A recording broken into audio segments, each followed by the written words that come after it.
అధిపతి జనంలోకి వెళ్లేందుకు ప్రణాళికలు సిద్ధం చేశారు. క్షేత్రస్థాయిలో పర్యటన చేయడం ద్వారా పార్టీని మరింతగా ప్రజల్లోకి తీసుకెళ్లేలా రూట్ మ్యాప్ను సిద్ధం చేస్తున్నారు.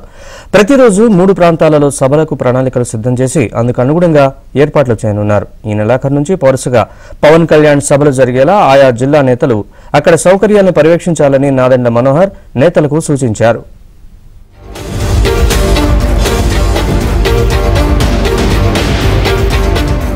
ఎన్నికలు సమీపిస్తున్న వేళ అన్ని పార్టీల అధినేతలు ప్రజల్లోకి వెళ్లేందుకు సమాయత్తమవుతున్నారు. ఇప్పటికే చంద్రబాబు రా కదిలిరా పేరుతో రోజుకు 2 నియోజకవర్గాల్లో సభలు నిర్వహిస్తూ వైసీపీ ప్రభుత్వం వైఫల్యాలు, జగన్ అబద్ధాలు, అవినీతి, అసత్యాలను ప్రజల్లోకి తీసుకువెళుతున్నారు.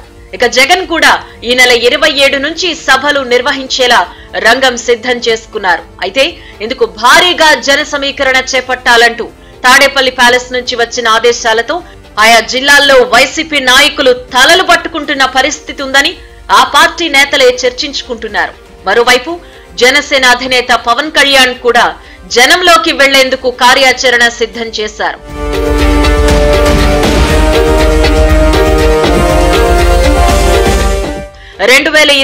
ఎన్నికల కార్యక్రమాల నిర్వహణ, జోనల్ కమిటీల సభ్యులను నియమించారు. రాష్ట్రాన్ని 5 జోన్స్ గా విభజించి Uttarandhra, Godavari, central Andhra, Rayalaseema zone 1, Rayalaseema zone 2లలో 191 మందితో కమిటీలు వేశారు. కన్వీనర్లు, కో కన్వీనర్లు, సభ్యులు ఇలా అందరూ కలిసి సమన్వయంతో పనిచేయాలని, అధినేత సభకు తరలివచ్చే జనాలకు ఇబ్బంది లేకుండా సభలు సజావుగా జరిగేలా ఆయా ప్రాంతాలలో ఈ కమిటీల సభ్యులు ఏర్పాట్లపై దృష్టి పెట్టాలని ఆదేశించారు. పవన్ కళ్యాణ్ భవిష్యత్ కార్యాచరణ, సభల నిర్వహణ, పార్టీని ప్రజల్లోకి తీసుకువెళ్లే అంశాలపై ఈ కమిటీల సభ్యులతో జనసేన పిఎస్సి చైర్మన్ నాదెండ్ల మనోహర్ ప్రత్యేకంగా సమావేశమయ్యారు. మార్చి నెలాఖరులోగా రాష్ట్రంలోని అన్ని నియోజకవర్గాల్లో పవన్ కళ్యాణ్ పర్యటించేలా రూట్ మ్యాప్ ఖరారు చేసినట్లు తెలిపారు. ప్రతిరోజు 3 ప్రాంతాల్లో సభలుంటాయి.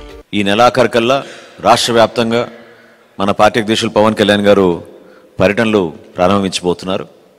ఈ ఫిబ్రవరి మాసం మొత్తం కూడా క్షేత్రస్థాయిలో ఎక్కడైతే మన పార్టీ నాయకులు ఉన్నారో, మన కార్యకర్తలు ఉన్నారో అందరితో కూర్చుని సమావేశాలు ఏర్పాటు చేసుకుని అక్కడ చిన్న చిన్న మీటింగ్స్ ఏర్పాటు చేసుకుని అన్ని ప్రాంతాల్లో కూడా పర్యటించడానికి కోసం ఒక ప్రోగ్రాం డిజైన్ చేస్తున్నాం. సరే, ఎలక్షన్ క్యాంపెయిన్ ఎట్లాగూ మనకి మార్చిలో 3 వారాలు విస్తృతంగా ఉంటుంది. 3 వారాల్లో రాష్ట్ర వ్యాప్తంగా పవన్ కళ్యాణ్ గారు పర్యటించి మన పార్టీ విజయం కోసం, మన పొత్తులో భాగస్వాములైన తెలుగుదేశం పార్టీ అభ్యర్థుల విజయం కోసం ఆయన వంతు ఆయన ఖచ్చితంగా కృషి చేస్తారు. అందులో మనందరూ కూడా భాగస్వాములు అవ్వాలి. దాని తర్వాత సెంట్రల్ ఆంధ్ర జోన్ అంటే కృష్ణా, గుంటూరు, ప్రకాశం వరకు దాన్ని సెంట్రల్ ఆంధ్ర జోన్గా పెట్టుకున్నాం. Rayalaseema zone 1 and 2గా విభజించుకున్నాం. 191 మంది సభ్యులతోటి మనం చాలా లోతుగా కసరత్తు చేసి చక్కటి కమిటీ మనం వేసుకోగలిగాం. సో మిమ్మల్ని అందరినీ కూడా ముందుగా దీంట్లో అభినందిస్తున్నాం. గతంలో మాదిరిగా కాకుండా ఎన్నికల ప్రక్రియ పూర్తిగా మారిపోయిందని, ప్రభుత్వం అనుమతులు ఇవ్వకుండా ఇబ్బందులు పెట్టే అంశాలను కూడా పరిగణలోకి తీసుకోవాలని నాదెండ్ల మనోహర్ వారికి వివరించారు. సభలు, సమావేశాలు నిర్వహించాలి అంటే నిబంధనలు అనేకం ఉంటాయని, అనేక ప్రభుత్వ శాఖల నుంచి ముందు నుంచే అనుమతులు తీసుకోవాల్సి ఉంటుందని అన్నారు.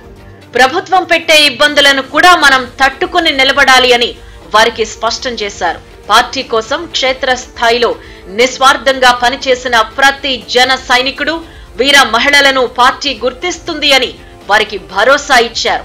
జెండా మోసిన ప్రతి ఒక్కరిని పార్టీ గుండెల్లో పెట్టుకుంటుందని, నిస్వార్థంగా పనిచేసిన ప్రతి ఒక్కరిని గుర్తించి బాధ్యతలు అప్పగిస్తామని అన్నారు.